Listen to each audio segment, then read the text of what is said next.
सबकी बड़ी खबर आपके सामने रख रहे हैं। समाजवादी पार्टी में घमासान तेज हो चुका है। अखिलेश यादव ने अपने हाथों में ले लिया है प्रचार का जिम्मा। 3 नवंबर से अखिलेश यादव निकालेंगे समाजवादी विकास रथ यात्रा और इसको लेकर मुख्यमंत्री ने सपा अध्यक्ष मुलायम सिंह यादव को खत भी लिखा है। खत में दी अपनी यात्रा की जानकारी। आपको बता दें कि 5 नवंबर को समाजवादी पार्टी का रजत जयंती समारोह है। रजत जयंती समारोह से पहले अखिलेश इस चुनावी यात्रा पर निकलने वाले हैं। इस वक्त की बड़ी और अहम खबर आपको बता रहे हैं, जहां पर समाजवादी पार्टी के अंदर जो द्वंद्व है वो और तेज होता हुआ दिख रहा है। 5 नवंबर को रजत जयंती समारोह समाजवादी पार्टी का होने वाला है, लेकिन उससे पहले ही 3 नवंबर को अखिलेश यादव अपने चुनाव प्रचार यात्रा पर निकलेंगे। उस बात की उन्होंने जानकारी सपा सुप्रीमो मुलायम सिंह यादव को खत लिखकर दे भी दी है। अखिलेश ने अब साफ तौर पर एक चीज सामने आ रही है कि जिस तरीके से अखिलेश यादव लगातार पार्टी के अंदर अपना दबदबा कायम रखने की कोशिश कर रहे थे, बेहतर छवि के साथ कार्यभार संभालने की बात कर रहे थे, वही चीजें बहुत ही दिख रही हैं। जो अब तक अंतर्द्वंद दिखा था, अखिलेश यादव के कद को जिस तरीके से नीचा करने की कोशिशें सामने दिख रही थी, अखिलेश यादव का कद दबा हुआ दिख रहा था, वैसे ही अखिलेश यादव ने अब वापसी की ये कोशिश के तौर पर भी देखा जा सकता है, जिसमें अखिलेश यादव ने अपने हाथों में प्रचार का जिम्मा ले लिया है। 3 नवंबर से अखिलेश यादव समाजवादी विकास रथ यात्रा लेकर निकलेंगे। मुख्यमंत्री ने सपा अध्यक्ष और अपने पिता मुलायम सिंह यादव को भी इस बारे में खत लिख दिया और इस खत में अपनी यात्रा की पूरी जानकारी दी है कि 3 नवंबर को समाजवादी पार्टी का रजत जयंती समारोह से 2 दिन पहले, जो कि 5 नवंबर को होने वाला है, मुख्यमंत्री अखिलेश यादव अपनी इस प्रचार यात्रा पर निकलेंगे।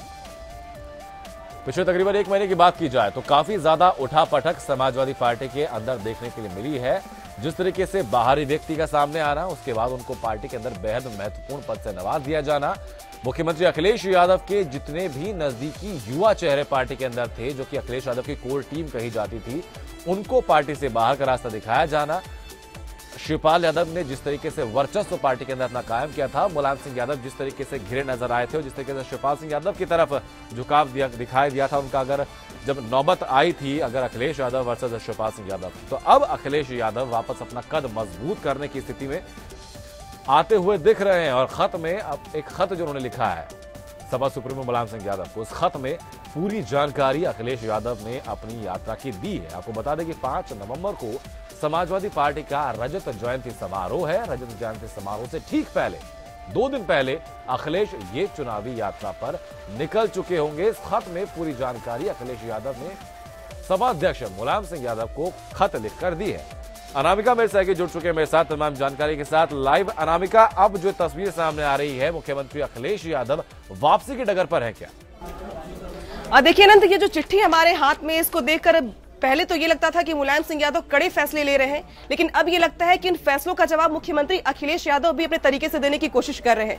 क्योंकि ये जो चिट्ठी लिखी गई है मुख्यमंत्री अखिलेश यादव की ओर से राष्ट्रीय अध्यक्ष मुलायम सिंह यादव को, इसमें इसकी सीसी जो है या एक प्रतिलिपि जिसे कहते हैं हम, वो रामगोपाल यादव को दी गई है। इसके अलावा समाजवादी पार्टी के जो प्रदेश अध्यक्ष शिवपाल यादव है उनको दी गई है। एक जानकारी दी गई है कि 5 नवंबर को जब रजत जयंती समारोह मना रहा होगा समाजवादी पार्टी कुनबा, उससे 2 दिन पहले ही मुख्यमंत्री अखिलेश यादव विकास रथ यात्रा जो विकास से विजय की ओर जाने वाली है, उसको लेकर के पूरे प्रदेश में वो भ्रमण करेंगे, सरकार के कामकाज का प्रचार करेंगे। तो ये यहाँ पे मुख्यमंत्री अखिलेश यादव ने ये कह दिया है कि जो रजत जयंती समारोह समाजवादी पार्टी का होने वाला है, उससे फिलहाल उनको कोई लेना देना नहीं है। हालांकि मुख्यमंत्री अखिलेश यादव से एक कार्यक्रम के दौरान आज पूछा गया कि इस पूरे कार्यक्रम को लेकर कि उनकी रणनीति क्या होगी। रजत जयंती समारोह का संयोजक उनको बनाया जा रहा था, उन्होंने बनने से इनकार कर दिया। लेकिन इसके बाद इस चिट्ठी का आना बिल्कुल साफ तौर पे जाहिर कर रहा है कि मुख्यमंत्री अखिलेश यादव समाजवादी पार्टी के 25 साल पूरे होने पर जो आयोजन होने वाला है बड़ा, उसमें वो शामिल नहीं होने वाले हैं। इसी के साथ साथ मुख्यमंत्री अखिलेश यादव की जो टीम थी, जो कोर टीम थी,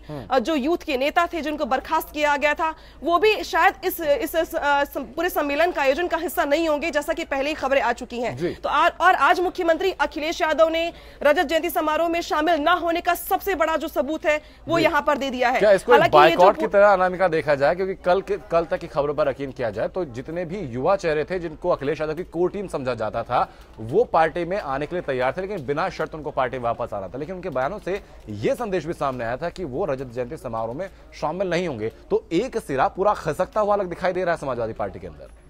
और देखिए अनंत, जब समाजवादी पार्टी के यूथ के नेताओं को बर्खास्त किया गया अनुशासनहीनता का आरोप लगाने के बाद, इसके बाद कई दौर में मुख्यमंत्री अखिलेश यादव की और मुलायम सिंह यादव की बैठकें भी हुई, बातचीत भी हुई, कई मुद्दों को लेकर के हुई, कई शर्तों को लेकर के हुई। मुख्यमंत्री अखिलेश यादव शुरुआत से ही टिकट बांटने का अधिकार चाहते हैं। इसके अलावा बहुत सारी ऐसी बातें भी थी जिसको लेकर के एक राय बननी थी, लेकिन कई बार बैठकों के बावजूद बर्खास्त नेताओं पर कोई फैसला नहीं हो पाया।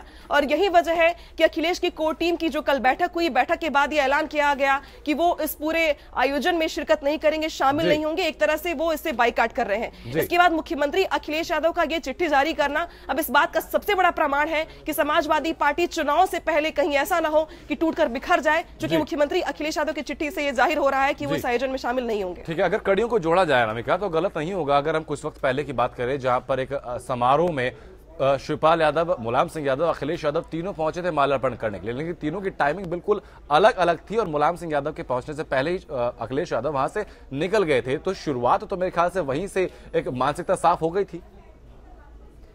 और देखिए अब अनंत, जैसा कि जो पिछला घटनाक्रम हमने देखा है, शिवपाल यादव को प्रदेश अध्यक्ष बनाने के बाद से मंत्रिमंडल विस्तार हो या फिर मंत्रियों के विभाग का बंटवारा हो, बहुत सारे मुद्दे, बहुत सारी बातें और बहुत सारे उदाहरण सामने आए हैं जहां पर मतभेद दिखाई दिए हैं। इस बीच कई मंच भी ऐसे दिखाई दिए हमें जहां पे बचते रहे मुख्यमंत्री अखिलेश यादव अपने पिता को फेस करने से, शिवपाल यादव को फेस करने से। इस बीच मुख्यमंत्री अखिलेश यादव अपने नए बंगले में भी शिफ्ट हो गए, यानी कि वो अपने पिता के साथ अब रहते भी नहीं है। तो ऐसे में जो कम से कम एक आपस की जो तनातनी थी या जो तनाव था, वो बजाय उबरने के और बढ़ता चला जा रहा है। और अब यही वजह है कि एक जो अगला कड़ी हम देख रहे हैं इस पूरे घटनाक्रम में, वो अब यही है कि मुख्यमंत्री अखिलेश यादव अब कड़े फैसले लेने से भी नहीं चूक रहे हैं। और इन कड़े फैसलों में सबसे बड़ा फैसला यही है कि मुख्यमंत्री अखिलेश यादव रजत जयंती समारोह के 2 दिन पहले ही रथ यात्रा लेकर निकल जाएंगे। हालांकि इसके 1 महीने पहले 3 अक्टूबर को यह यात्रा प्लान की गई थी। मुख्यमंत्री अखिलेश यादव ने खुद अपने ऑफिशियल ट्विटर अकाउंट पर ट्वीट करके जानकारी दी थी कि वो 3 अक्टूबर से रथ यात्रा लेकर निकलने वाले हैं। लेकिन इस बीच काफी बवाल हुआ पार्टी के भीतर और ये यात्रा टल गई।